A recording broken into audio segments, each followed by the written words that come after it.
Hello everyone, তোমাদের আবার একটা নতুন মিনি শর্টস নিয়ে এলাম। তো দেখো, ঘুম থেকে উঠে গেছে, ঘুম থেকে উঠেই দেখি বাপ মেয়ের আর ভালোবাসা ধরে না।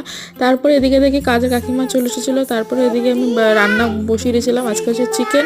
তারপর রান্নাটা বসিয়ে তারপরে এখানে মেয়ের কতগুলো কাপড় ছিল ধুলাম। তো রান্না এদিকে হয়ে গেছিলো। তারপরে মেয়ের ভাত বসে দিলাম, তোমাদের দেখালাম। তারপর তোমাদের একটা ম্যাজিক দেখাই, দেখো 1 2 3 4। তো ম্যাজিকটা কেমন হয়েছে সেটা তোমরা বলো কমেন্টে। তাই দেখো, এটা আমাদের নতুন নিউ ফ্রিজ। আগের যে ফ্রিজটা ছিল এটা খারাপ হয়ে গেছিলো, এটা নতুন একটা নেওয়া হয়েছে। তো যাই হোক, তো এদিকে ফ্রিজ এসে গেছিলো ওখান থেকে। তো এসে আমার সন্ধ্যাবেলা একটা জায়ের বাড়ি গেছিলাম, সেখানে গল্প গুজব করি আজকে মিনিচারটা শেষ করলাম। চলো টাটা।